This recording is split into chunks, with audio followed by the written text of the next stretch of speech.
Em nome do agrupamento de escolas Gil Vicente e do programa e do projeto Ponto de Fuga, Movimento 1420 a Ler, eu gostaria de começar por agradecer ao professor Armando Senra Martins, agradecer à Universidade de Évora a sua disponibilidade para estar aqui hoje connosco e participar nesta colaboração com as turmas que estão pela primeira vez, nós estamos a inaugurar no fundo aqui um novo modelo, as turmas estão presencialmente na escola, o professor Senra Martins está em Évora e estamos todos aqui no Teams no sentido de levar a bom porto esta apresentação.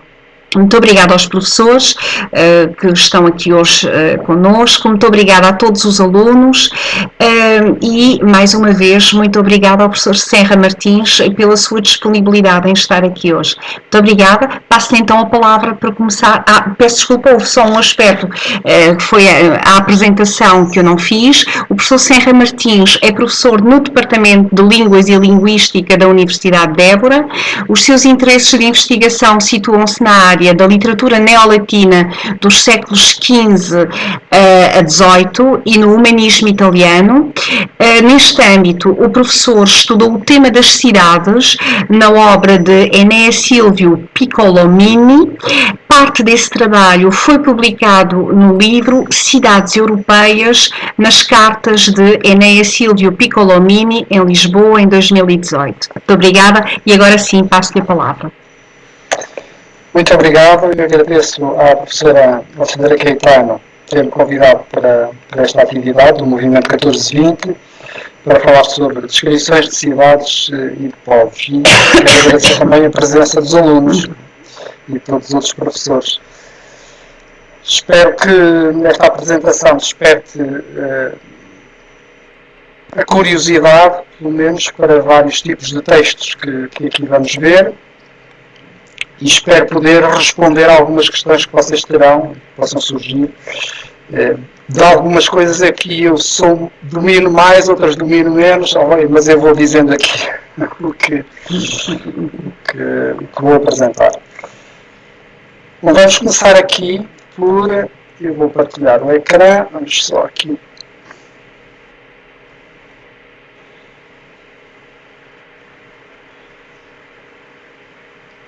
Vou partilhar, só por aqui. Conseguem ver, não é? Sim. Sim? Vamos começar aqui por um tipo de texto que se chama que estava definido, identificado, codificado desde a antiguidade na retórica. Não é? A retórica, enfim, é a disciplina que tratava daquilo que nós chamaríamos hoje de literatura, teoria da literatura por um lado, e expressão escrita e comunicativa por outro. Esse tipo de texto chamava-se Elogias de Cidades.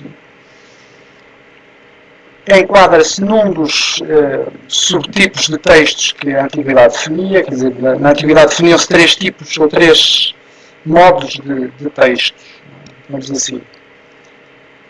Se tratava de convencer uma assembleia, falava-se então num género deliberativo, uma assembleia política, por exemplo.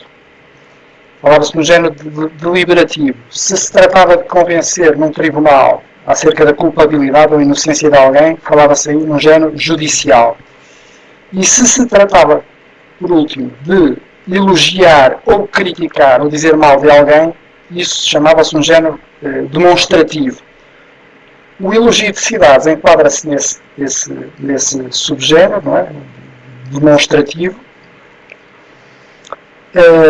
e ele correspondia, foi uma adaptação daquilo que era inicialmente o objeto desse elogio.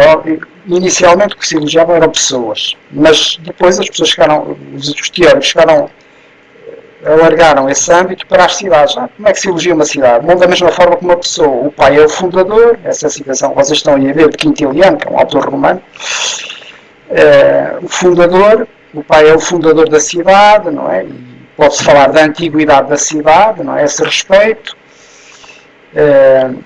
As virtudes e os vícios serão o mesmo, mas só que em vez de dizermos de uma pessoa, diremos do conjunto dos habitantes.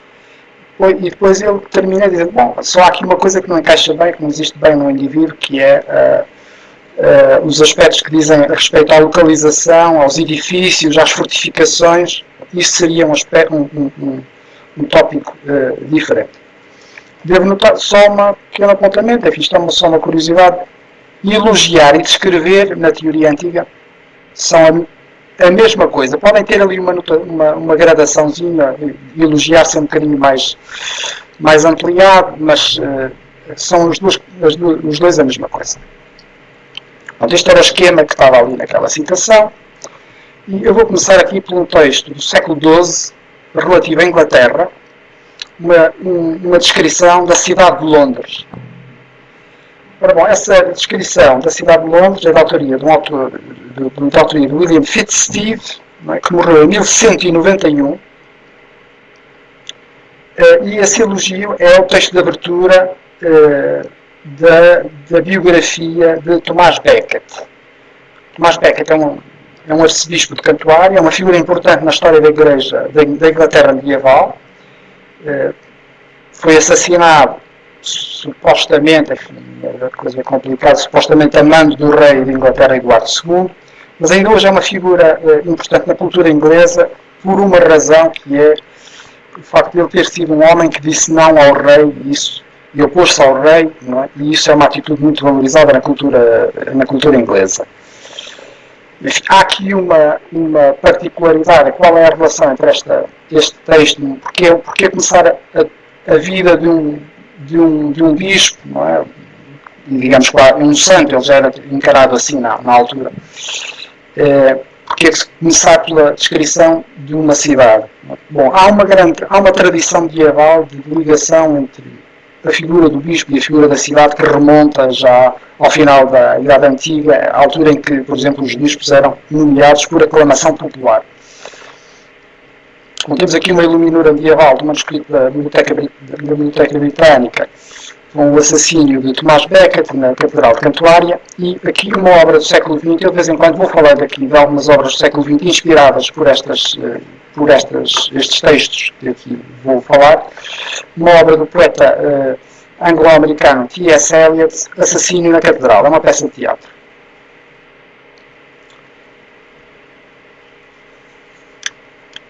Bom, o autor começa por nos desenhar, enfim, aquilo que seria mais ou menos, enfim, o sítio da cidade. Não é bem um texto típico nesse aspecto sobre o sítio da cidade. Normalmente começa-se a dizer, bom, fica aqui, virado para ali, virado ao oriente, ou fica nesta latitude, o clima é assim. Normalmente é o que se costuma dizer a respeito do sítio, mas ele aqui começa por dizer os edifícios de acordo com os pontos, com as coordenadas geográficas, não é?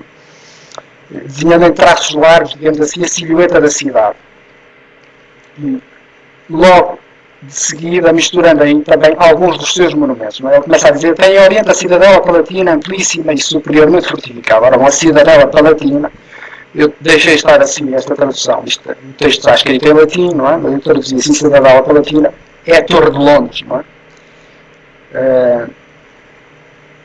A sul, a cidade de Londres também fora amuralhada e fortificada, mas tem o rio. Mas o rio Tamisa, com o refluxo e o refluxo das marés, arruinou esses muros. Portanto, já nos deu aqui duas localizações, Oriente, Sul, tem o rio Tamisa. O Ocidente ergue-se sobre o rio Palácio Real, a 2 milhas da cidade, com um denso subúrbio de Permeio.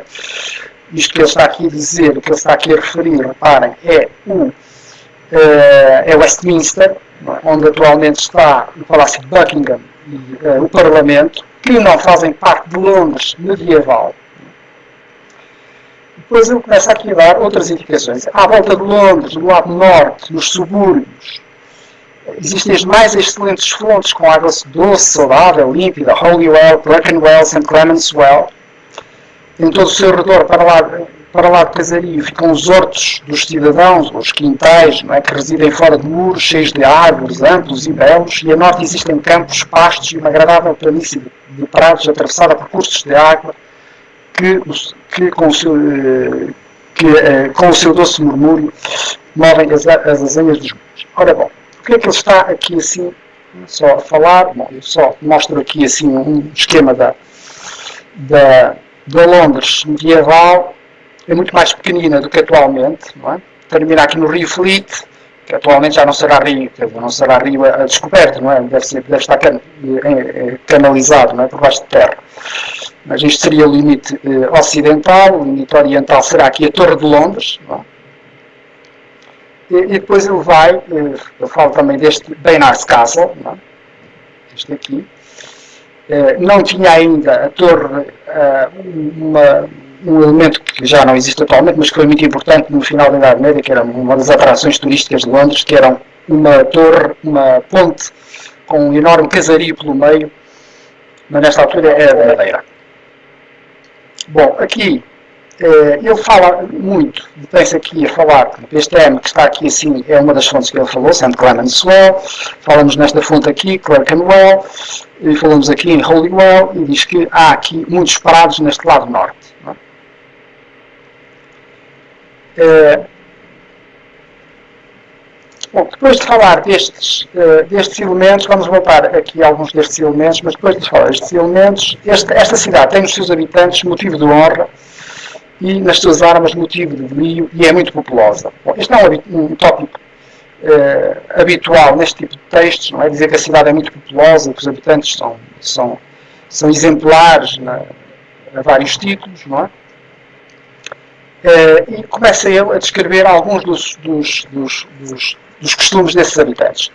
Todos os anos, no chamado dia de Carnaval, é? Para começarmos pelos desportos dos jovens, todos fomos jovens, enfim, diz aqui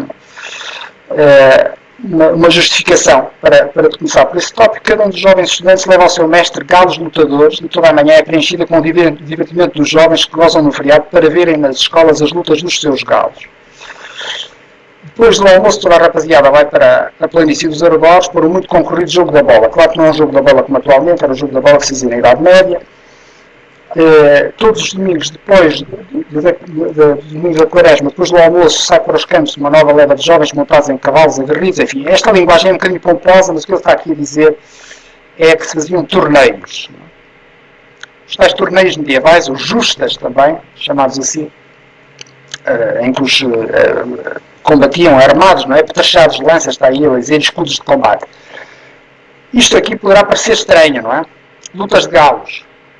A verdade é que era um elemento típico da cultura inglesa até ao século XIX, não é? As pessoas adoravam imenso lutas de galos na Inglaterra.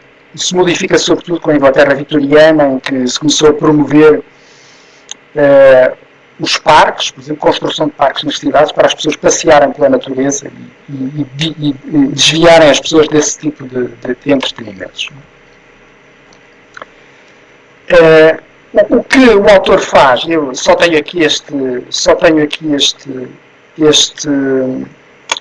trecho, não é? Mas o que o autor faz com esta enumeração, e depois continua a falar de vários desportos, lá a falar até de patinagem no gelo, quando o Tamisa está congelado, é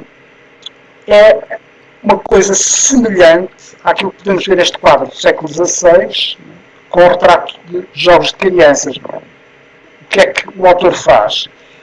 Pega numa lista de divertimentos e preenche a sua obra com essa lista de divertimentos. Não é? Aqui temos vários, não é? E preenche quase todo o espaço, não é? Que é preenchido com divertimentos. A descrição de William Fitzsteve, em grande parte, é assim. Mas há um outro aspecto que esta descrição, não é, dos jogos revela. É que ele descreve a cidade do ponto de vista dos seus habitantes e do gozo que eles têm na cidade. Não é?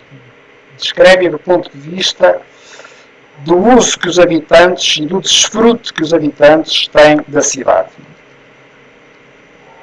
Dos seus espaços, dos seus tempos, descreve do ponto de vista dos cidadãos. Esta é uma das particularidades dos elogios medievais, enfim, só estou a dar aqui este, mas há vários elogios medievais. Esta é uma das particularidades dos elogios medievais de cidades ou descrições, é essa apreciação do ponto de vista dos cidadãos, é completamente novo nos elogios da Antiguidade. Isto não existe. E, por outro lado, uma coisa que é muito importante nestes elogios medievais, que eu só mostrei aqui um bocadinho, é o facto de focarem muito a natureza e a paisagem envolvente. Há um bocado víamos ali a referência às fontes. Enfim, não há texto medieval que, não, ao falar de uma cidade, não fale da água. Enfim, a água é, obviamente, um elemento importante em qualquer cidade, mas na Idade Média falava-se muito disto. Por vezes combinado até com algum elemento arquitetónico, uma vez que muitas dessas fontes eram, do ponto de vista arquitetónico, muito bonitas. Não é? Aqui em Portugal, creio que não existem, que eu saiba, mas se calhar existem, mas eu não estou a ver, mas, por exemplo, na Alemanha, há muitas fontes góticas.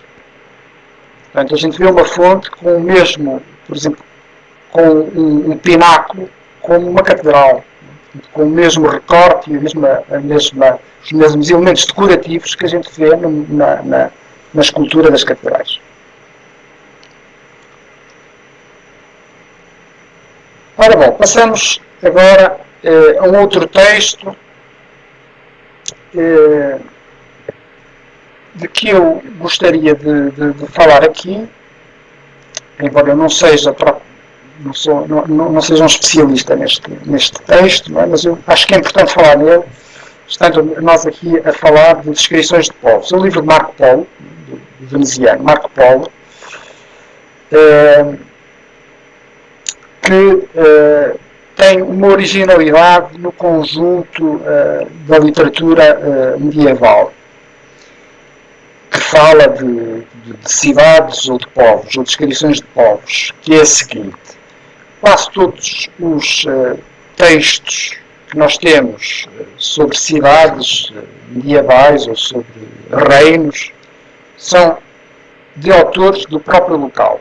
Temos Fernão Lopes, por exemplo, escreve sobre Portugal, Froissart escreve sobre França, etc. Depois, N autores que escrevem sobre as suas cidades, não é? William Fitzgibbon é londrino, não é? Vai escrever sobre a sua cidade também. No entanto, há vários autores, alguns autores, não muitos, mas alguns autores, que escreveram sobre povos e realidades que não os seus, portanto, estrangeiros. Em primeiro lugar, o franciscano Giovanni da Piana del Carpine, um italiano, que em 1245 foi enviado pelo Papa Inocêncio IV à corte de Gengis Khan, o imperador mongol, que dominou, enfim, grande parte do mundo, desde a China até a Polónia. Enviou com uma carta pedindo que parasse a sua ofensiva sobre os países da Europa Central. Claro que levou uma nega, não é? O Gengis Khan mandou-lhe dizer que ele devia vir lá prestar-lhe homenagem e submeter-se a ele.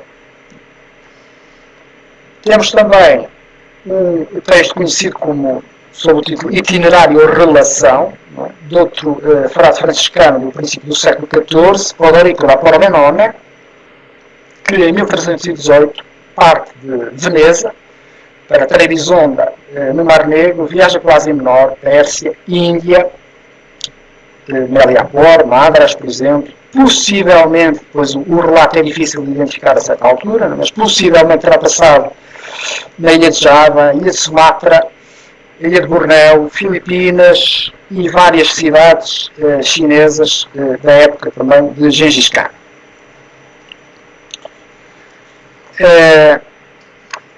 Ora, o texto de Marco Polo, não é? Foi escrito originalmente em franco-italiano. O original perdeu-se. Não foi escrito pelo Marco Polo, foi editado. Há inúmeras cópias em francês, em italiano, em veneziano, em latim. Há uma versão portuguesa do século XVI, do início do século XVI, que é feita sobre a versão latina. O seu título também é muito variável. Às vezes é dito com este nome francês de Visemont du Monde. Eu já vou talvez explicar adiante o que é que significa divisement. poderá ser traçado, o mundo, a descrição do mundo. Por vezes é dito livro das maravilhas, não é? Ali está em francês livre da merveille. Por vezes é dito il milione, por causa de o apelido Emilione, que era um dos ramos da família dos Polo. Foi editado por Marco Polo Rustichello de Pisa, em 1298, mas a data de viagem é esse período quase 30 anos, de 1271 a 1295. Este seria o itinerário a vermelho, não é? Tem aqui o itinerário de ida para a China, já vamos falar aqui desta cidade, não é? E o itinerário de volta pelo sul. Este mapa é um mapa antigo, é um mapa de Fra Mauro, do início do século XVI, portanto ainda se estava ainda no início dos descobrimentos e a cartografia ainda estava a progredir. Enfim, reparem que vocês olham para aqui assim, isto aqui é a Arábia Saudita, não é? Península Arábica, mas aqui assim vocês veem com dificuldade, identificam com muita dificuldade a China, a Índia, não é? Mas o que ele está aqui a representar. Não é? Portanto, o itinerário de volta era feito aqui assim, pelo Pacífico e pelo Índico, entrava aqui assim pelo Estreito de Hormuz, Bassorá, talvez, por aqui em direção a Trebizond, talvez. Aqui assim, a Arménia, depois aqui Trebizond.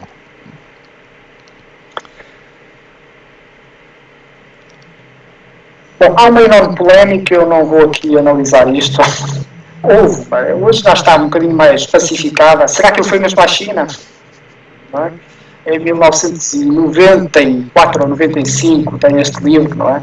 Esta senhora inglesa publicou este livro, não é? Será que Marco Polo foi à China com este título provocatório? Mas a verdade é que já houve vários a contestar, nomeadamente este bastante recente, em 2012, creio eu, que tem este título também, provocatório e de resposta a este, não é?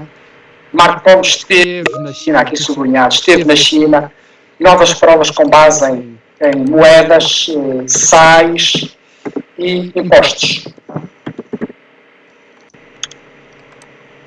Rendimentos. Ora bom, temos aqui assim isto eu vou usando aqui iluminuras de um dos manuscritos franceses do livro de Marco Polo. Este aqui é o 2810 da Biblioteca Nacional de França. Temos aqui assim a partida dos irmãos Polo para a Ásia, a partir de Constantinopla. Tal que vocês olham para aqui e não veem nada, uma cidade de Constantinopla, não é? Isto parece mais uma cidade da França, não é?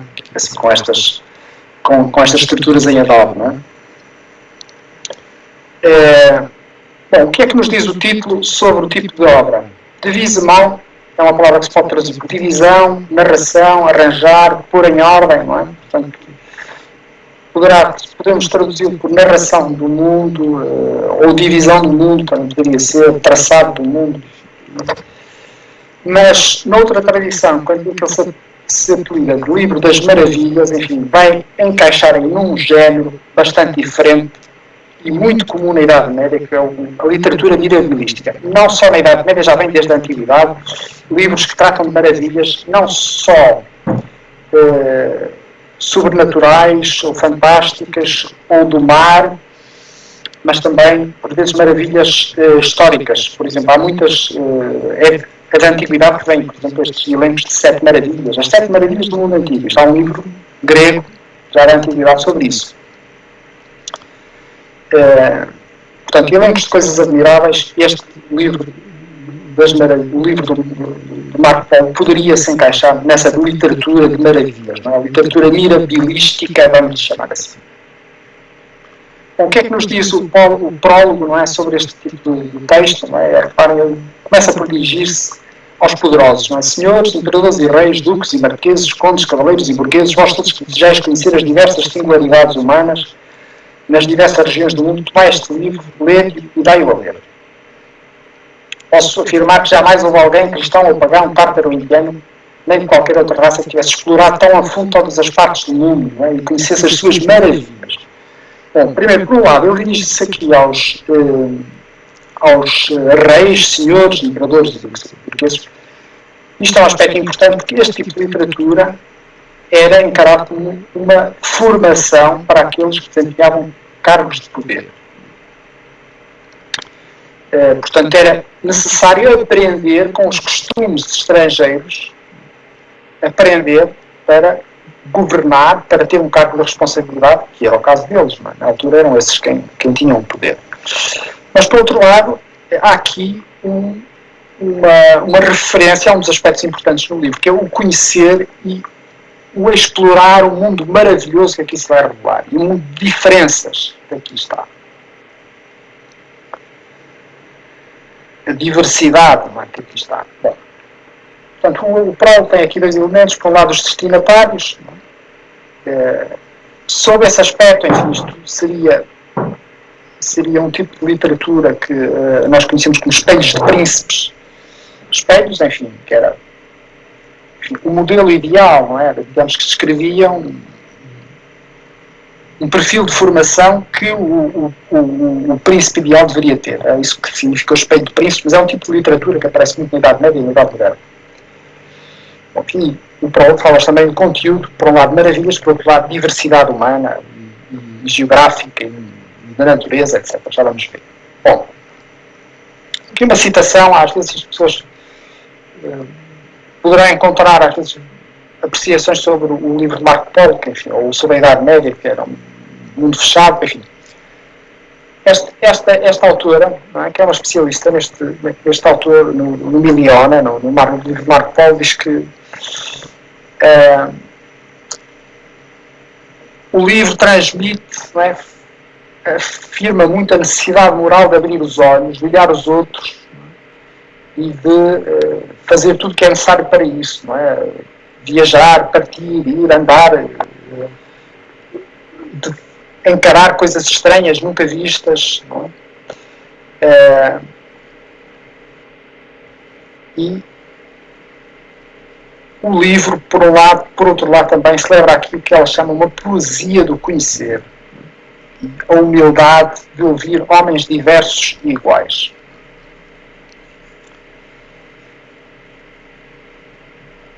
Bom, descrições e narrativas mais importantes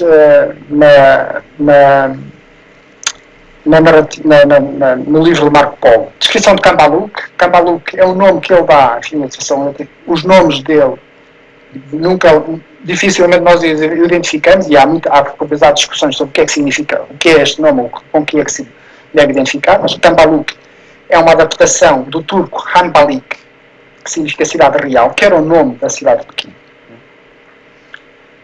Temos outra cidade, que é Kinsai, à qual ele dedica a maior descrição de uma cidade que está em todo o livro, que é a atual Hangzhou, ou Hangzhou. Há uma lindíssima história de Buda, que ele chama Sagamoni Borkan. Enfim, Sagamoni é um título que já existia na tradição, mas enfim, não interessa agora. O Borkan já é mais difícil de explicar, eu já não saberei. Depois há narrativas e imagens que vão perdurar na tradição posterior, no caso do Preste João. A história do Preste João surge aqui no livro de Marco Polo. Atenção, o Preste João aqui começa por ser localizado na Ásia, já vamos falar depois dele. Depois há esta divisão, por exemplo, questões geográficas, a divisão da China em China setentrional seria Katai, China meridional seria Nanji. Não é? Bom, eu mostrarei só aqui algumas destas narrativas. Mostra aqui esta no itinerário de ida. Ele fala-nos aqui da história dos assassinos. Assassino é uma palavra que o português tomou do árabe. Refere-se a uma seita que terá surgido no mundo muçulmano, no ramo ismaelita, em que havia um líder, não é, que pegava em jovens, levava-os para uns castelos, um forte que ele tinha, e aí tinha umas jovens, não é? Está aqui assim, está aqui, também vem aqui este jovem a beijar esta mulher, há aqui uma com harpa, enfim, outra aqui a tocar uma espécie de um antepassado de violino, não é? Uma viola da braccio. Proporcionava-lhes uma vida gozosa e depois levava-os a cometer assassínios de alguns líderes sobretudo no mundo muçulmano. Por exemplo, o Saladino, que é uma das grandes personagens do mundo muçulmano medieval, escapou 2 vezes um atentado destes assassinos. Bom, há aqui uma obra só de referência, o escritor esloveno Vladimir Bartol retomou esta narrativa dos assassinos nesta obra, Alamut. Alamut era de facto o nome, e o Marco Paulo fala, não, Alamut era o nome da fortaleza onde estavam sediado o velho, não é? Como ele chama, esta personagem aqui, ele chama-lhe o velho. Não é? O velho. Prestes João. Ora bem, Prestes João é mencionado no livro de Marco Polo como sendo um soberano que agiu com alguma arrogância contra Gengis Khan, que era o imperador da parte da China, era mongol de origem, mas conquistou a China, não é? E agiu com arrogância com ele, foi derrotado por ele. Aqui esta iluminura alude a essa batalha, não é, que opôs Prestes João ao Gengis Khan. Há aqui uma personagem que foi atingida, não é? Mas o Prestes João acabou por ser derrotado e morto. Ora bom, isto é a narrativa do Marco Polo. Prestes João, aqui, na narrativa do Marco Polo, é um soberano mongol, tal como Gengis Khan é mongol, tem um fundamento histórico. Nós sabemos quem era a personagem que ele estava a referir. Chamava-se Togrul e era rei de uma tribo mongol que se tinha convertido ao cristianismo numa variedade que existia no Oriente, nós não conhecemos aqui no Ocidente, se chamava o cristianismo nestoriano, do qual existem imensos vestígios na China e que, portanto, se expandiu sobretudo para a China, no período da Idade Média. Temos aqui um retrato de um costume que chocaria os europeus, não é? Mas que o Marco Polo fala nele, que o Gengis Khan tinha 4 mulheres, era polígamo. Temos aqui um dos aspectos que é muito comum neste tipo de literatura, que é mostrar quais são os costumes, quais são as administrações, as práticas administrativas dos impérios estrangeiros, como é que eles regem as coisas. Bom, aqui está a dizer que ele tem um correio, um sistema de correio, depois na raiz tem um sistema de correio eficaz. Reparem, ele precisava disto porque se ele tinha um império que ia desde a China até a Polónia, ele precisava de saber notícias o mais rápido possível em cada um desses lugares. E o Marco Polo já ele conseguia, com estafetas a cavalo, conseguia ter notícias com um prazo de um dia. Não sabemos se é assim, mas é o que ele dizia. Outra curiosidade que ele nos fala aqui é do dinheiro em papel, que ele descreve, não é? Eu ponho aqui a citação, isto é um português arcaico, é difícil de ler, mas pronto, é só para ficam aqui a ideia na dele. Era um papel feito de casca de amoreira. Amoreira está aqui assim a palavra, não é? Ele diz côdeas, não diz casca, não é? Côdeas. Portanto, comprimiam-nas, confazem-nas, comprimiam-nas, juntam-nas e depois faziam umas folhas de papel e cortavam, não é? Talhavam-nas, depois as talham por partes grandes e pequenas, à semelhança de dinheiros, e cunhavam-nas com a insígnia real. Temos aqui um dos aspectos que também será muito influente na literatura do século XVI, constantemente, falam de canibalismo. Aqui, canibalismo na ilha de Java. Não quer dizer que existam canibais na ilha de Java, que isto seja exatamente assim, mas é um dos aspectos que aparece frequentemente no livro de Marco Polo. Estão aqui a ver, um já está aqui a traçar um pé, outro tem aqui umas mãos para comer. A idolatria, este aqui a adorar um cão, não é? Este aqui está a adorar um cavalo, não é? É um aspecto que aparece muito, que vai aparecer muito na literatura do século XVI. Nesta iluminura, ele figurou aqui assim, isto é o ilustrador, obviamente, não foi Marco Polo, mas enfim, o ilustrador, mas com um fundamento no texto, figuramos aqui os habitantes das ilhas de Andaman, que ele diz Anguaman, que nos aparecem figurados como cães, não é? Nos descreve, dizendo, as ilhas Andaman são ali entre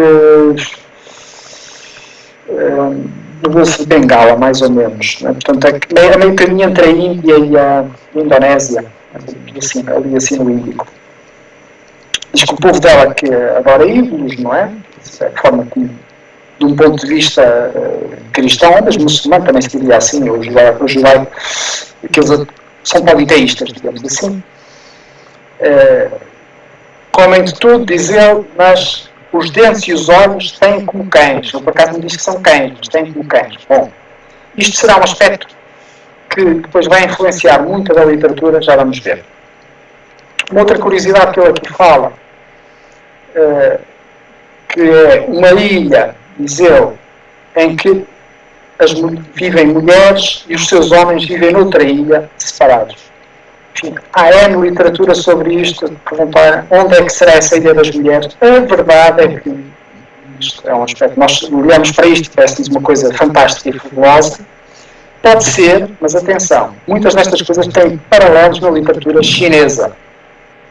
Assim como aquela questão dos homens com aparência de cão tem muitos paralelos na literatura chinesa. Bom, eu queria passar agora aqui, brevemente, vamos lá ver se eu consigo ver tudo convosco nestes 30 minutos que nos faltam.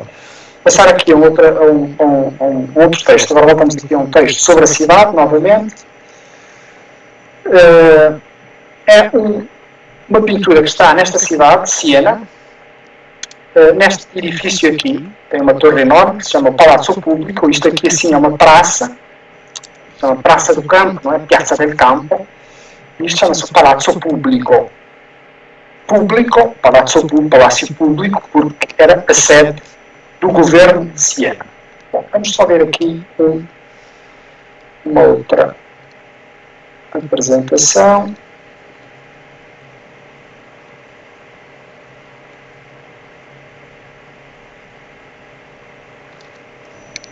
Bom, isto é o interior do Palácio Público. Bom, só algum contexto. Estamos na Itália medieval. Estes frescos datam de 1338-39. São da autoria de um senhor chamado Ambrogio Lorenzetti. Estamos na Itália medieval, dizia eu, e numa das cidades-estado que compõem aquele mosaico complicadíssimo do ponto de vista administrativo e político que é a Itália medieval. A Itália medieval é composta, enfim, por um reino, por exemplo, ao sul, o reino de Nápoles, depois ali pelo meio tem um Papa que tem algum território, depois a seguir tem várias cidades, Gênova, Florença, Siena, Milão, Veneza, enfim, para não falar de outras. Só simplificando seria assim, são cidades-estado, cidades com governos republicanos, são repúblicas, Gênova, Florença, Siena, Veneza, são repúblicas com cargos rotativos, eleitos, não por sufrágio universal, mas eleitos, com mandatos limitados, 2 anos ou 1 ano, ou menos, às vezes. E é neste contexto aqui que um desses governos, não é, comissionou Ambrogio Lorenzetti para pintar este palácio. Ele decidiu fazer uma alegoria do bom e do mau governo. Só uma curiosidade, o fresco de Monsaraz, não sei se alguém conhece, o bom e o mau juiz, foi nomeado por influência desta pintura. Não quer dizer que seja bem, seja mal, mas isso já é outra questão, mas bom. Ele fez, então, uma alegoria do bom e do mau governo. Primeiro, aqui temos o bom governo, está aqui sentado, entronizado, tem aqui sim o mote da CSCV, é o mote da divisa da cidade de Siena, não interessa agora, depois aqui pintou em latim as 3 virtudes teologais, não é? Fé, a esperança e a caridade, fé, a caridade e a esperança. Aqui à volta da cidade de Siena, isto é tudo a alegoria do bom governo, pintou a paz, a fortaleza, a prudência, virtudes, a magnanimidade, depois, virtudes aqui à volta do bom governo. Aqui assim pintou uma imagem da justiça, este sim, talvez mais próximo daquilo que nós teríamos no fresco de Monsaraz. Ficas aqui São dois aspectos, dois aspectos da justiça, não posso falar aqui muito mais disto, porque senão estamos aqui, perdemos muito tempo, mas aqui assim a sabedoria, não é? E por baixo da justiça está uma figura que é a concórdia. Ela está aqui munida deste instrumento que é uma plaina de carpinteiro, não conseguem ver provavelmente, mas ela está a estender uma corda que os cidadãos de Siena e o governo dos 9, que foi quem comissionou esta obra, está a segurar.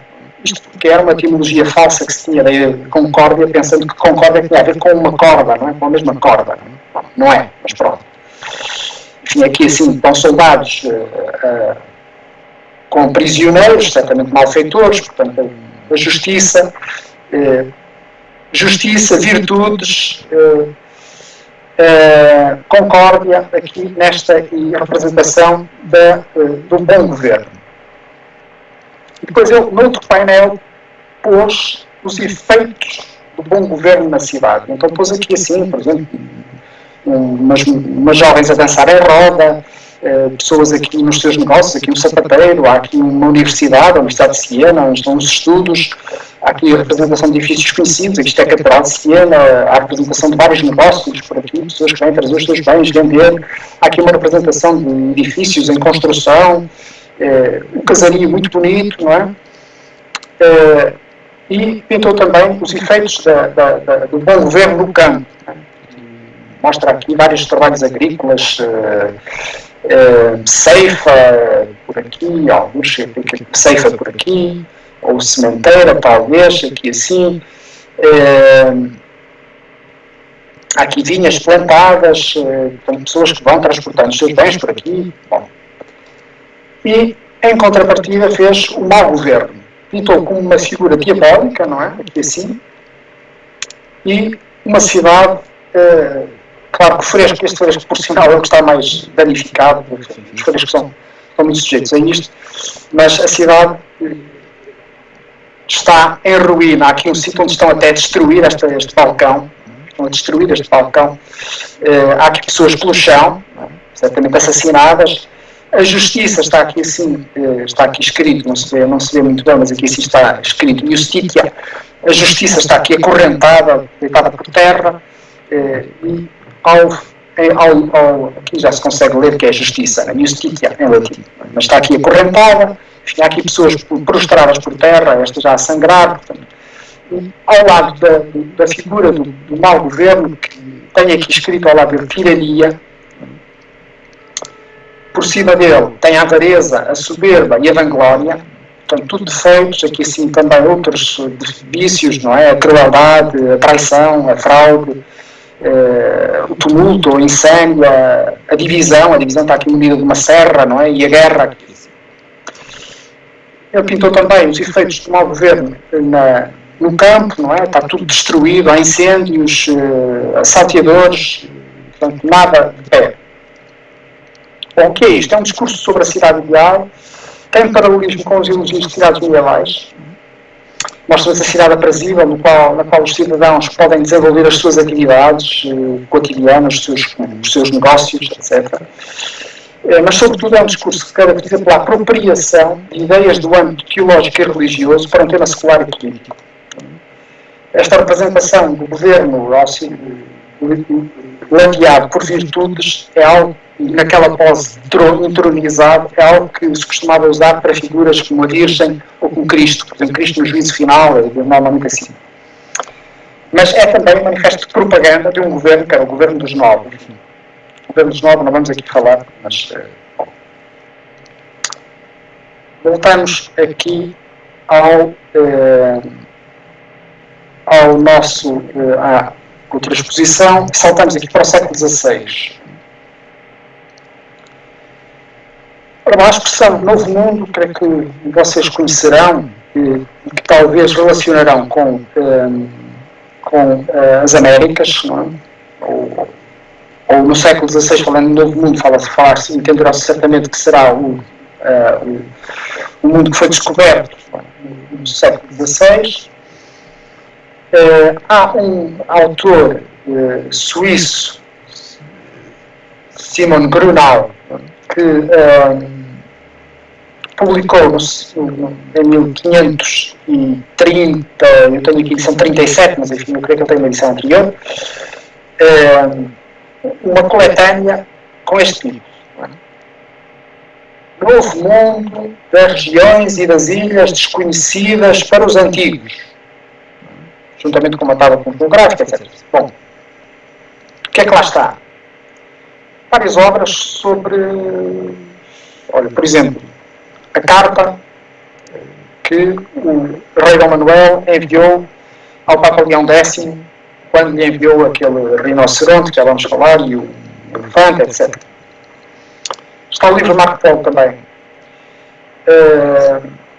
Portanto, várias, as navegações da América Vespucci, a carta as narrativas sobre Cristóvão, sobre as descobertas de Cristóvão Colombo, várias narrativas sobre as descobertas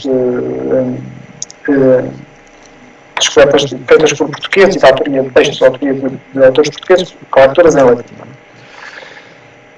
Mas o que eu me interessava aqui é que neste texto está também um texto sobre a Sarmácia. O que é a Sarmácia? A Sarmácia é mais ou menos aquilo que nós diríamos hoje a Rússia, Bielorrússia, países do Báltico, talvez também, Polónia, Ucrânia, vários países do leste, que se compreendiam neste âmbito. Bom, o que é que fala aqui isto? O norte da Europa, no século XVI, era muito desconhecido. E, portanto, quando o Simão Grunau incluiu uma obra sobre a Sarmácia, nessa obra que ele intitulou Novo Mundo, é porque era de facto desconhecido.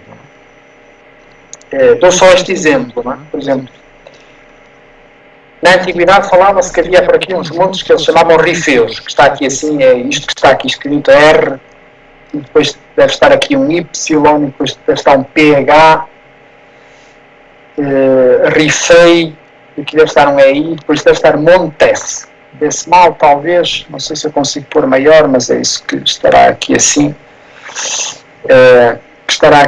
não é? E dizia-se, nesses montes é que nasciam não sei quantos rios, isto porque do ponto de vista de alguém que mora no sul, todos os rios nascem em montes, na verdade não é. E então um dos autores que aí está, que é o polaco Matias Mieszov, ele diz, os rios não nascem nada em montes, não é? Grande parte dos rios, o Volga, por exemplo, nasce numa planície. Porque a Rússia é quase toda ela plana, muito plana, e portanto aqueles rios nascem ali muito à volta de Moscou, e toda aquela zona que vai até São Petersburgo é percorrida por vários rios, mas tudo é em planície. Eles nascem em planície, correm em planície, desaguam numa planície. Bom, neste âmbito, há um autor que também vai contribuir para o conhecimento, não é, deste mundo da Europa do Norte, este autor sueco, Olaus Magnus, eu devia ter posto ali Magnus em latim também, enfim. Aquele nome é o nome que em português será Olavo, em sueco será Olaf. Então, o senhor foi arcebispo do Uppsala, foi cartógrafo e historiador. E como cartógrafo e historiador escreveu estas duas obras, a Carta Marina, uma carta de marear, não é? Em 1539. Não foi ele que a desenhou, mas foi ele que a concebeu. E uma história dos povos do Norte, para dar a conhecer as tradições e a cultura dos povos do Norte, que foi publicada em 1555. Tem ali assim, neste site http poderão ver alguns elementos sobre, da Universidade de Michigan, alguns elementos sobre esta Carta Marina. Bom, a Carta Marina está aqui, não é? Reparem, tem aqui assim linhas de rumo, portanto isto mostra que ele concebeu para uso marítimo, não é? Tem aqui assim, aqui já se vê mal no vosso ecrã seguramente, mas o que eu tenho aqui assim é uma equivalência entre milhas alemãs e milhas italianas.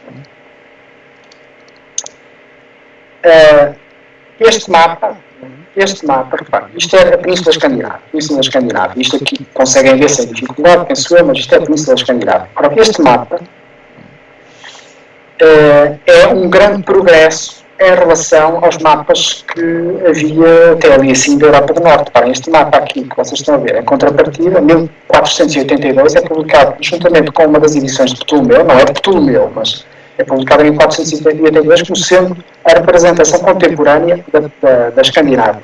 E vocês não reconhecem aqui assim, a Escandinávia. É uma coisa completamente estranha. Parecem duas penínsulas, para aqui um retalhado, não é? Complicadíssimo. A cidade que está aqui assim, nesta ponta, que se lê Nordorócia, é a cidade de Trondheim. Ora, se forem ver um mapa, Trondheim não é o ponto mais ocidental da Península Escandinávia, aqui parece que ele concebeu assim. A Escócia já está aqui assim, não é? A Escócia está aqui assim, quase de caras com a Península Escandinávia. Bom, vários erros. Bom, só ver aqui alguns elementos que nos aparecem na Carta Marina de Olaus Magnus. Isto é uma graduação que está aqui assim, portanto, paralelos, por aqui. Ele depois incluiu aqui assim umas outras coisas que têm a ver com climas, não vamos agora aqui entrar nesse aspecto, mas pronto. A Groenlândia está aqui assim, como Groenlândia, parte da Groenlândia, não é? Onde ele pôs aqui um homem de pequena estatura, que eles chamam um pigmeu, enfim, é um traço de exotismo que ele associou aqui à Groenlândia. Ele explica tudo isto, para os aspectos que estão aqui assim estão, não sei se vêem aqui, ora deixem ver, estão a ver aqui estas letrinhas pequeninas, F, H, G, D, estas letrinhas correspondem a uma legenda que ele fez em separado para explicar este mapa. Ora bom, o que é que temos aqui assim na Islândia? Ursialbi, ursos brancos, está em latim, não é? Aqui outro elemento da fauna, dos mares do norte e da Islândia, corvos brancos, não é? Escreveu ali, passa com ursos brancos também aqui, em cima do gelo, não é? Tinha aqui uma coisa que ele se chama criptopórticos, provavelmente criptopórticos, enfim, é uma estrutura marcada, assim, coberta, vamos dizer assim, de uma forma simples. Provavelmente o que ele se está a referir aqui são os túneis que existem muito na Islândia por causa da lava dos vulcões, não é? A Islândia tem muitos vulcões e há muitos túneis por causa escavados pela lava, não é?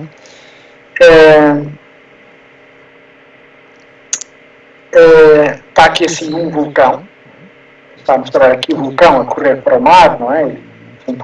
Fogo aqui assim a entrar pela água dentro. Depois está aqui assim estes tanques, não é? Ele tem ali a palavra sulfur, é a extração de enxofre. Portanto, ele caracteriza, não é? Aqui assim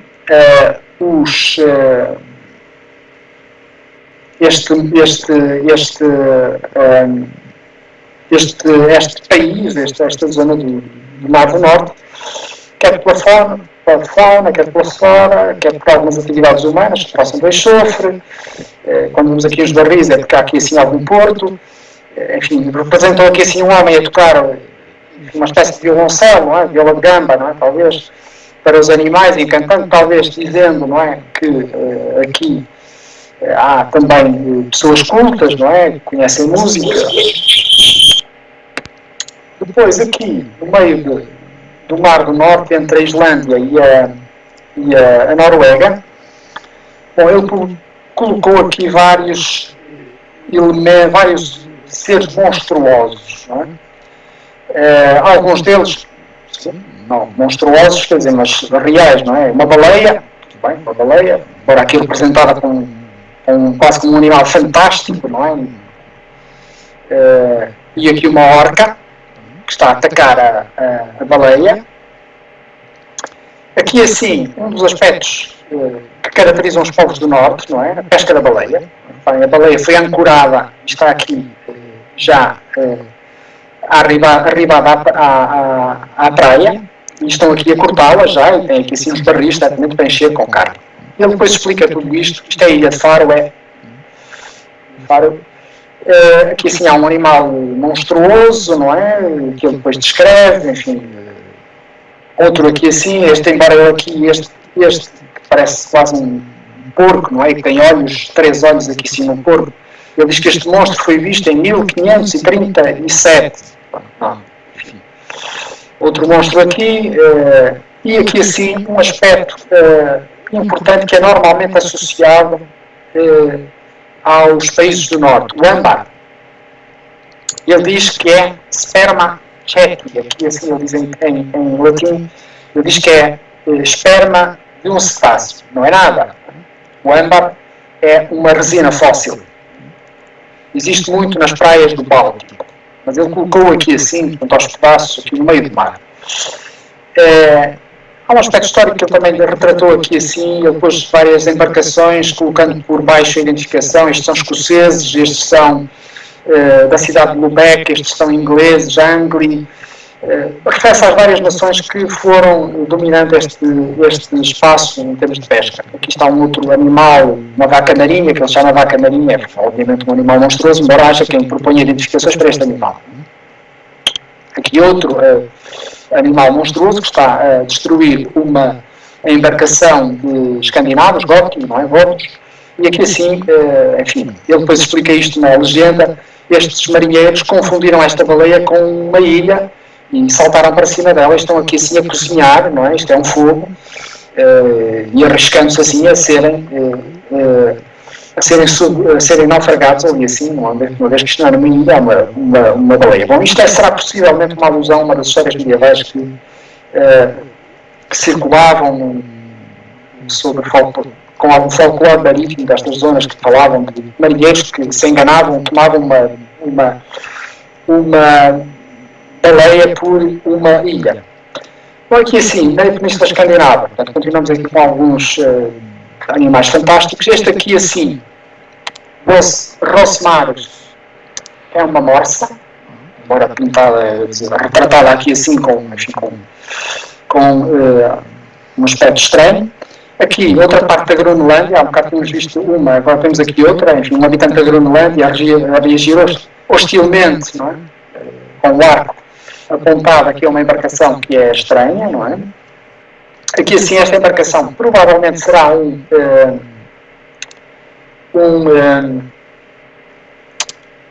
miak, uma embarcação típica dos esquimós, dos inuit, aqui assim iglus, enfim, figurados à maneira de uma forma estranha, mas aqui são iglus, certamente que estão aqui. E aqui, na Península Escandinávia, há vários elementos aqui assim.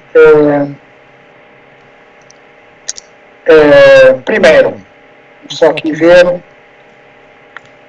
vamos ter muito mais tempo, renas, que ele mostra como, depois explica nesta legenda que está publicada, explica que as renas puxam carros como cavalos, exatamente como cavalos, são tão ágeis como cavalos e que podem ser domesticados como os cavalos. Aqui assim ele pintou esta figura vermelha, não é?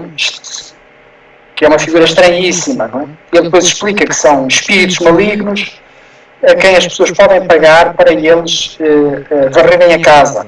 Bom, isto é um aspecto que também é característico associado frequentemente à Escandinávia e aos povos do Norte. Reparem, no século XVI, a Escandinávia não é, na totalidade, cristã. Portanto, há zonas que têm religiões animistas, já vamos ver noutros sítios, não é? E permanecem muitas tradições pré-cristãs nestas zonas. E ele está aqui a aludir isso, ele depois explica isso. Aqui assim neste lado vemos pesca, não é? Pessoas a pescar, aqui assim, onde quebrou o gelo, está ali a pescar. Aqui assim vemos um homem a apontar, aqui não se vê muito bem, a apontar para esta ave enorme, é um tetrache. É uma árvore típica ali assim, que existe sobretudo aqui, existe nos Pirineus, mas existe sobretudo no norte da Europa e na Rússia. E aqui temos uma forma de deslocação típica nos povos do norte, com esquis. Este aqui é um caçador e, portanto, desloca-se com esquis. Aqui vemos, por exemplo, uma mulher a ordenhar uma rena, não é? Portanto, ele quer explicar às pessoas que as renas desempenham uma função equivalente àquela que seria um cavalo, uma vaca, não é? Na cultura dos povos do Norte. Aqui, assim, ele pintou uma das figuras típicas da mitologia nórdica, os trolls. Estão numa montanha, é aí que eles são associados, não é? Que é aquele tal caçador que está ali a visar o tetraz.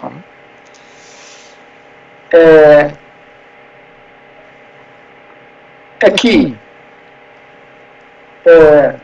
temos aqui uma zona que ele chama uma scricfínia. Scric é a forma latina da palavra que diz esqui em sueco. Skida. Esta palavra vem daqui. Scric vem desta palavra skida, embora ali aumentado ali com R, mas enfim. O autor mostra-nos aqui, não é, várias atividades, não é? Mostra-nos aqui, nesta zona, vamos ver aqui assim, uma outra característica tem a ver com a religião. Ele diz que os habitantes adoram um pano vermelho suspenso numa haste, numa vara. Portanto, aludindo a um costume pré-cristão, pagão, que existia aqui. Atenção que nesta altura a Lapónia, esta zona, nós chamamos Lapónia, enfim, eles não gostam de ser chamados Lapões, mas pronto, a Lapónia, mas seria assim, ainda era, não era uma zona cristã, cristianizada. A Suécia sim, aqui para baixo sim, a Noruega, mas esta zona aqui. Aqui assim está a aludir, enfim, a tratar um casamento, e aqui assim uma figura importante na mitologia nórdica. Ora bem, ele pôs aqui assim Starkateros, públios suéticos. Bom, Starkad, o Starkad é uma figura da mitologia nórdica, uma espécie de Hércules, Ele aparece aqui com duas placas. Estas placas têm uns caracteres que vocês não devem identificar. São os caracteres que se usava na Península Escandinava. São chamadas runas, caracteres rúnicos, com que se escreviam as línguas da Península Escandinava. Ainda se usaram até ao século XIX estes caracteres. Porque assim, ele retratou uma outra característica destes povos, né? Fazem troca direta, não usam dinheiro, não é? Eles estão aqui a trocar bens por bens. Não é? Enfim, ele aqui pôs a ínsula Magnetum, o polo magnético e o polo ártico, já aqui fora do âmbito. Há aqui um aspecto histórico que ele põe muito. Reparem, ele põe aqui muitas das armas. Estas armas azul, aqui assim, aparecem 3 vezes, são as armas do rei Gustavo da Suécia. Ele representa aqui muitas vezes enfrentamentos entre estas tropas do Duque de Moscóvia, que é assim que se chama na altura a Rússia, o Ducado de Moscóvia, enfrentando-se aqui assim sobre um lago gelado, não é? Ou sobre o mar gelado, aqui enfrentando-se com tropas do rei Gustavo. Não é? Tem aqui os canhões sempre apontados para este lado, não é? Os canhões apontados em direção à Rússia. Aqui para baixo até há um mensageiro que deixou o arco para trás e veio correr, não é? E diz aqui em latim, batalha perdida. Isto alude a uma batalha no final do século XV, no final do século XV, entre guerras russo-suecas. Bem, alguns dos soldados, não é? Esquiam, patinam em cima do gelo, outros esquiam, não é? Há quem se desloca aqui assim. Há soldados que se deslocam com patins, não está aqui assim, mas há aqui assim uma representação desse tipo. Uma outra representação que aqui está nesta carta marina, esta coisa que aqui está, é a primeira representação deste elemento aqui, Monumentum Danavirka. Dannevirke é uma representação, uma muralha medieval que existe na Dinamarca. Atualmente está no território alemão. Isto aqui já é a Alemanha, aqui assim, isto é a representação da Dinamarca, não é? Mas aqui assim, Olfats já é Alemanha. Mas Dannevirke ou Danberg em alemão, é uma fortificação medieval que existe lá. Bom, passávamos aqui a um outro texto, tinha aqui um outro texto, que era a Suma de Geografia do Fernando Gentisso, publicado em 1519, embora eu me vá referir aqui à edição de 1530, é um advogado, militar, político, geógrafo e cartógrafo, que escreveu uma Suma de Geografia e é a primeira descrição das ilhas ocidentais em texto. Bom, costuma ser exaltado muito pela forma como descreve com base em conhecimento direto que ele teve. Ele, de facto, viveu na atual Venezuela ou Colômbia, por aquele território ali assim, na parte norte da América do Norte. Eu tinha aí assim um texto para ver convosco, mas já nem vou ter tempo, não é? Já nem sei se posso aqui mostrar, deixem-me ver, já temos pouquinho tempo, mas tinha aqui este texto também do José Miguel Silva sobre aquele fresco que tivemos há bocado a ver, mas enfim, vamos ver aqui só um bocadinho. Não era isto que eu queria, era mais zoom in. Ora bom, isto é uma descrição da costa sul da Inglaterra. Não é?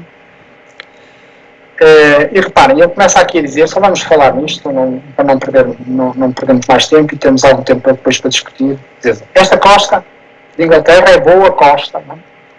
E tem bons portos. E então começa ele a dizer Falamia, Artamia e Antona. E fala aqui no Cabo Doble. Isto aqui talvez vocês consigam identificar, mas que nomes são estes? Falamia, Artamia e Antona. Já vamos ver, se conseguirmos. Depois diz aqui outra coisa que é interessante, que eu acho interessante para caracterizarmos esta... Faz aqui um bocadinho de história da Inglaterra, não é? Reparem, o que é que eu caracterizo, como é que eu caracterizo a Inglaterra? Nesta terra é que se deram as fábulas do rei Lisuarte. Não é? Está aqui, desculpa, não é aqui. Mas aqui do rei Lisuarte, da Tábua Redonda, não é? A mesa redonda, aqueles aqui, os cavaleiros da Tábua Redonda. E as adivinhanças e prognósticos de Merlin. Quer dizer, o que é que ele está a dizer? Bom, está a associar a Inglaterra às narrativas do ciclo da Bretanha, da matéria da Bretanha, daqueles romances de cavalaria medieval. Em concreto, o rei Lisuarte é do Amadis de Gaula. Mas depois diz aqui uma coisa que é interessante para caracterizar e que vocês verem o que é que se dizia, o que é que se conhecia neste tempo dizer neste parágrafo final. Nesta terra há umas árvores cujas folhas, quando caem em água, se tornam peixes e as que caem em terra se tornam aves. Quer dizer, uma lenda de folclore. E que, bom, há uma explicação para isto. É um folclore que nasce na Idade Média e que certamente seria uma justificação para comer carne na Quaresma. Bom, reparem, o que ele está aqui assim a falar, Falamia, Artamia, é isto aqui assim. Falamia, esta cidade, Falmouth, isto é um mapa do século XVI, talvez, pode ser do início do século XVI, mas eu penso que ainda é do século XVI. É de um grande cartógrafo neerlandês, Ortelli. Mas, e reparem, este autor, sendo do Norte, escreve já com uma grafia muito próxima do que é o inglês atualmente. Quer dizer, Falmouth, só tem aqui um E, Falmouth. Já sabem que Mouth em inglês é Foz, não é? Portanto, Falmouth é Foz do Rio Fol, Plymouth é Foz do Rio Plym, não é? Que está aqui, que é aquela tal que ele dizia, creio que Plymia. Portanto, ele falava em Falamia, que é Falmouth, Artamia, que é esta aqui, Dartmouth, aqui assim, Dartmouth, Artamia, caiu o E, não é? Assim, Artamia, depois falava em Antona, que é esta cidade aqui, Southampton. Vocês não conseguem ver, aqui assim é muito pequenino, mas enfim, a palavra Southampton é que está aqui. Aqui assim. E depois o que ele falava também, Cabo Dobla, é isto aqui, Cabo Dover. Está aqui com U, mas enfim, é isto que ele está a dizer. Bom, eu estou a mostrar isto para quê? Para vocês verem como no século XVI uma pessoa do século de Espanha conhecia muito pouco, não é? E dominava muito pouco o conhecimento, por exemplo, de um país do norte, não era muito longínquo como a Inglaterra, não é? A forma como ele designa aqueles portos, Dartmouth, Falmouth, Plymouth, etc., é a forma como eles aparecem, como eles são nomeados na tradição dos portulanos feitos no Mediterrâneo por falantes de italiano ou de espanhol. Não é? Bom, havia aqui uma outra obra que eu gostava de mostrar também, Cosmografia Universal, do alemão Sebastian Münster. Enfim, é uma obra que tem uma iconografia estereotipada por vezes, é uma obra que testemunha a emergência de identidades nacionais.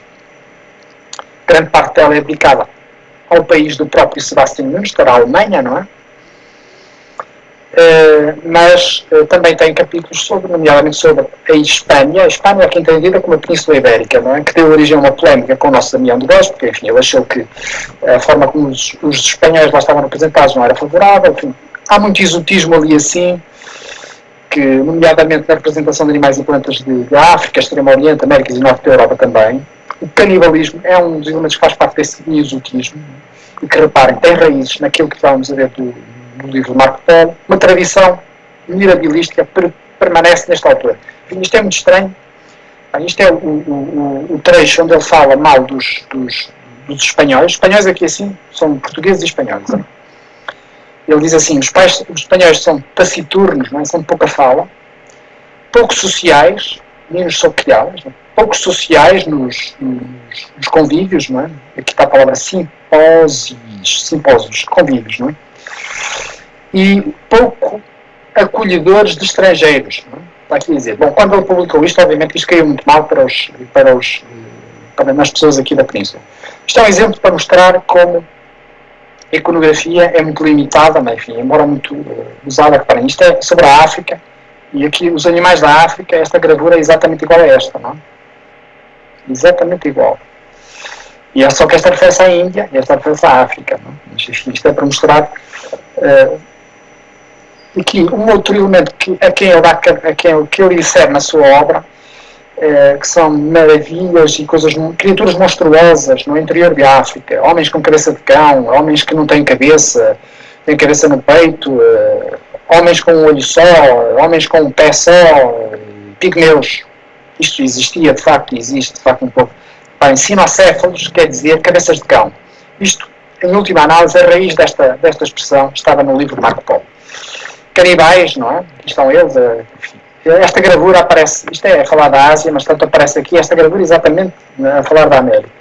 Na América. Isto aqui é um camelo associado à ilha de Madagascar. Não há camelos na ilha de Madagascar, mas enfim, deu aqui um toque de coisa.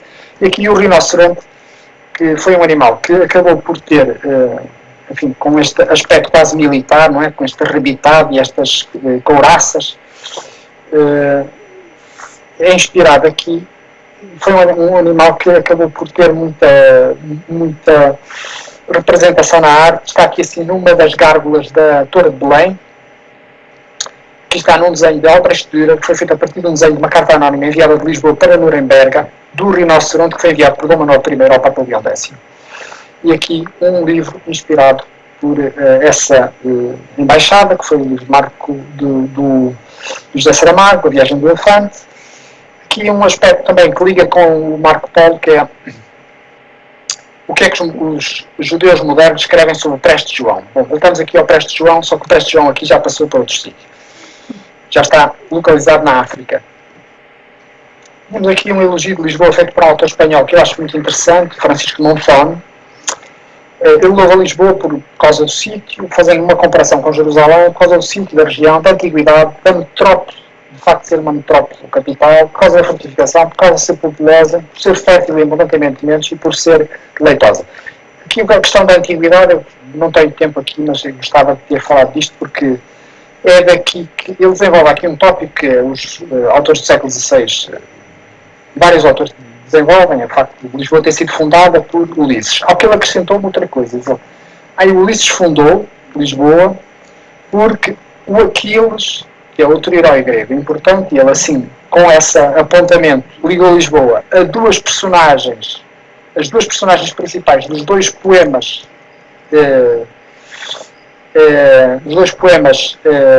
mais importantes da Antiguidade, que eram a Ilíada ou a Odisseia. Não é? O Ulisses fundou porque veio um dia cá, o Aquiles foi escondido pela mãe cá para não ir para a guerra de Troia, escondido, disfarçado sob forma de mulher, num templo de virgens vegetais, ali assim, no oriente de Lisboa. Depois ficou, o vestígio ficou no nome de Chelas. Bom, Chelas, que é a corrupção de Aquiles. Não é? Aquiles em latim escreve-se com CH. Achilles, Chelas. Muita imaginação, mas pronto. Depois eu tinha aqui uma outra obra que era uma relação escrita por Duarte Lopes, autor português, cristão novo, que vai se estabelecer na cidade que se chamava São Salvador, que é no Banza Congo, na cidade do Congo, no Reino do Congo, e que foi nomeado pelo rei do Congo embaixador de Filipe II. Claro que ele foi para o Congo porque era cristão novo e era para escapar da Inquisição, seguramente. Vem como embaixador à corte de Filipe II e depois prossegue para Roma, e é em Roma que ele contacta com Filipe Pigafetta, que é um letrado viajante, que escreverá, ele, depois de ouvir, escreve esta obra, Relazione del Reame di Congo, Relação do Reino do Congo, que é a base de todas as descrições da África tropical ao longo do século XVII. Só uma curiosidade, a palavra banana aparece pela primeira vez encalhada nesta obra. Estão aqui assim as coisas. A palavra banana em português já existia, tinha sido introduzida por Garcia da Horta. Eu tenho ali uma gralha, peço desculpa, Garcia da Horta e não Garcia da Orca. Tem um mapa do Reino do Congo,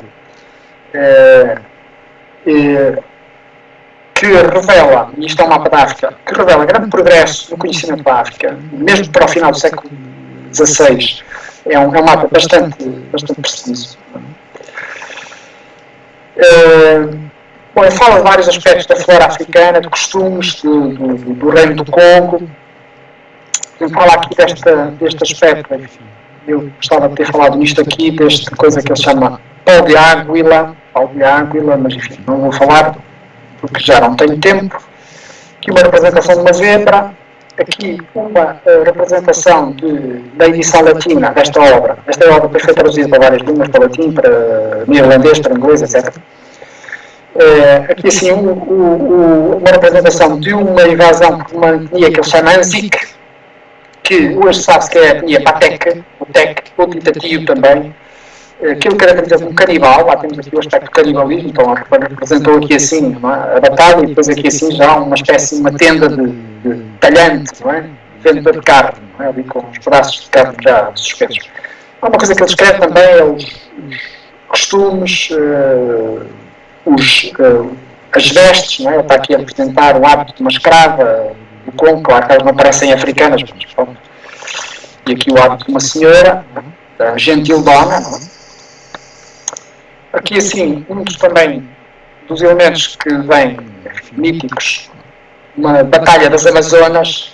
As Amazonas, claro que é uma coisa que ele foi retirar do imaginário e da mitologia europeia, em concreto grega, não é? Porque não há Amazonas em África. Poderá ter aqui um fundamento de alguma coisa que eu tenha ouvido sobre uma etnia em que as mulheres tinham uma organização matriarcal, em que as mulheres tinham um papel principal. São Amazonas, as Amazonas têm um peito cortado, não é? Elas estão aqui a cortar o peito a uma jovem, não é? Isto era porque se acreditava para puxar o arco era melhor não ter um peito, não é? Bom, e depois há aqui uma menção, continuamos com o Preste João. Reparem, o Preste João aparecia no livro de Marco Polo na Ásia, agora já está aqui na África, e é assim que ele aparece na literatura portuguesa, não é? Referida à África, como se referida em particular ao Império da Abissínia, em que ele fala, não é? Que são cristãos, mas que observam algumas cerimônias de leis judaicas. De facto, são cristãos, mas são cristãos coptas.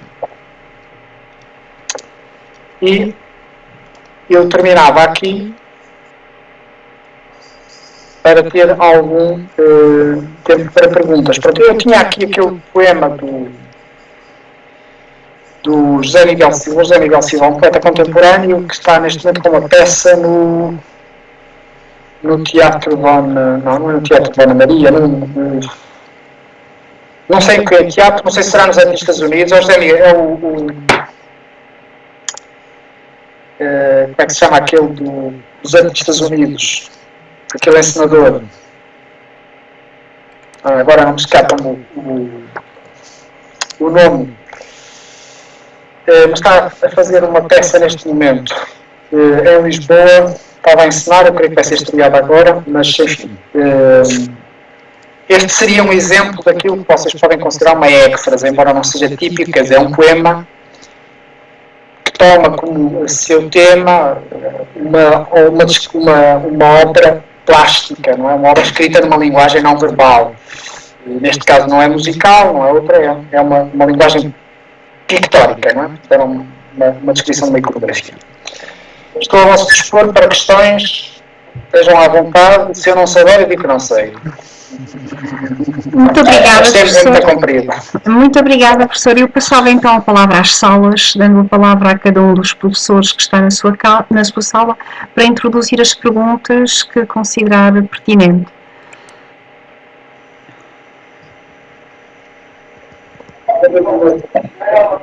Boa tarde. Boa tarde. Queria agradecer ao Sr. Professor pela sua excelente palestra. Eu sou professor de Geografia e, portanto, é sempre muito interessante ouvir falar e dialogar ao mesmo tempo sobre cidades e sobre os diferentes territórios. O sul, o norte, a oeste e a oeste.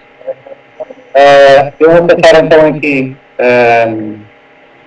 vou perguntar aqui aos alunos do 11º LH.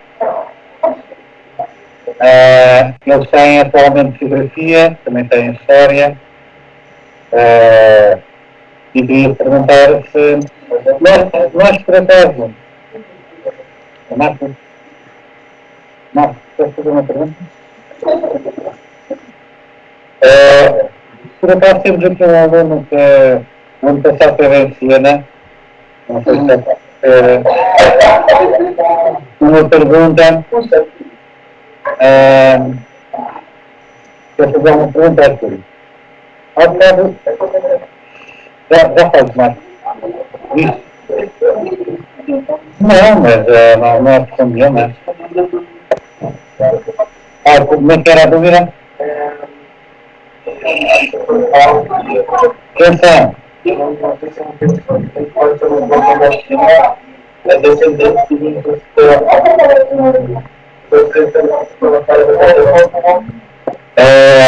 Aqui há aqui um aluno que tem aqui uma dúvida que surgiu. Não sei se o professor sabe responder. Cerca que a maior parte da população chinesa atual, é isso, que é descendente de Gengis Khan, ou seja, que tem uma descendência mongol.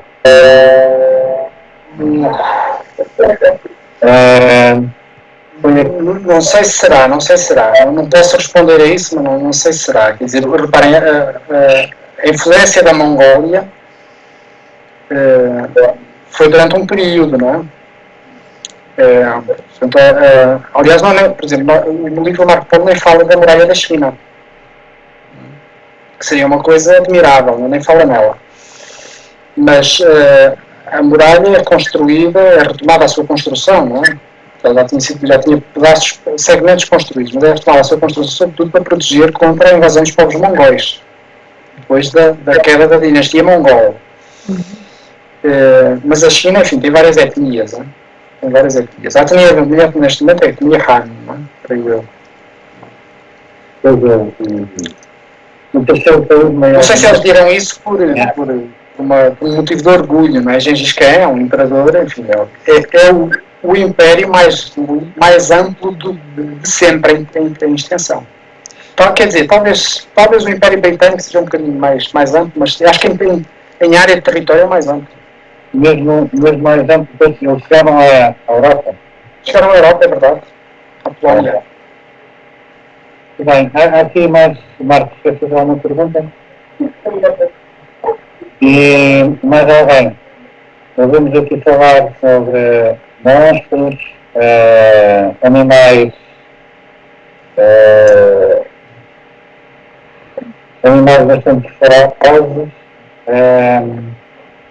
O que é interessante é que eles levavam os desenhos fotográficos, que eram desenhos dos mapas que nós vemos agora. Sim, o mapa na altura é uma coisa mais.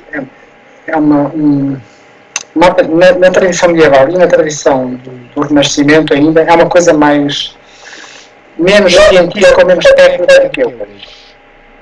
Uma coisa mais completa, pode ter elementos pictóricos, elementos culturais, históricos,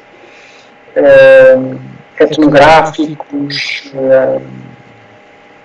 de zoologia, botânica, de fauna, flora, etc. Há várias coisas que se podem incluir, que se incluem normalmente no mapa. O mapa tem quase uma função narrativa. Tinha muita informação. Tinha muita informação muito diferente, muito diversa. Então, eu passava então para as outras salas. Se houver aqui mais alguém que tem alguma pergunta, eu vou fazer. E mais uma vez, muito obrigado. Muito obrigado pelas vossas perguntas também. Os comentários.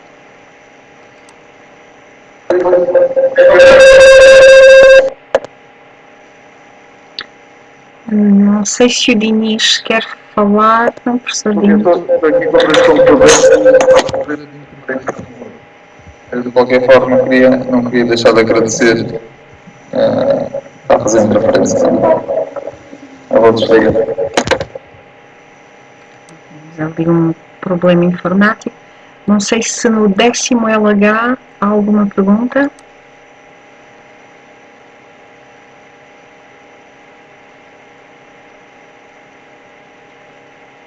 Boa tarde, muito obrigada pela palestra. Dá-se neste momento não há ninguém a manifestar-se nesse tempo. Obrigada. Há mais alguma pergunta, alguma questão?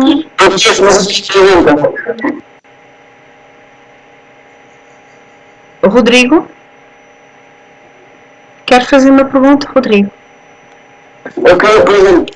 Eu queria perguntar onde é que nasceu o Ambrósio Lorenzetti? Lorenzetti era Toscânia, por acaso não sei, agora eu acho que é de Siena, mas não tenho certeza. Ok, muito obrigado, professor. Eu acho que é de Siena. Deixa-me ver até. Eu por acaso acabei de ter aqui assim. São tudo autores da Toscana, não é? Não se acaba de Siena.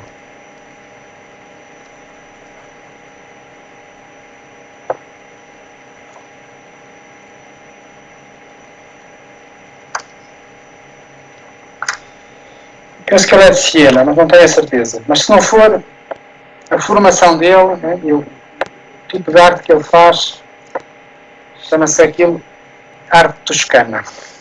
É o típico ambiente da pintura toscana do século XIII, XIV. Nós vemos, o que vemos ali na pintura dele é aquela tradição.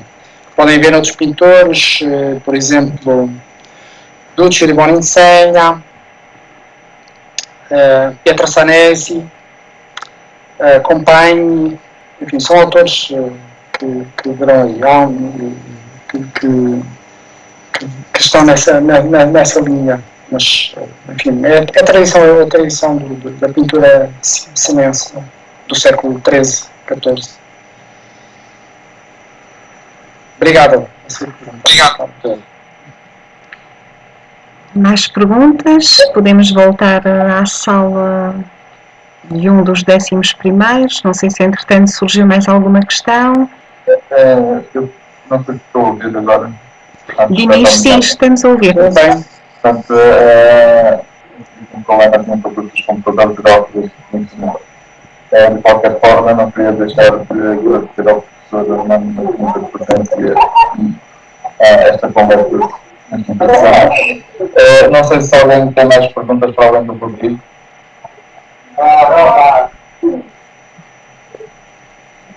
Por aqui acho que não há mais questões. Muito bem, muito obrigada. Na sala do Pedro também não há mais nenhuma questão final? Não? Muito bem, professor. Resta-me a mim agradecer-lhe a sua disponibilidade e a generosidade desta partilha. Muito obrigado. E pronto, chegamos ao final da nossa sessão. Mais uma vez, muito obrigada a todos. Muito obrigado.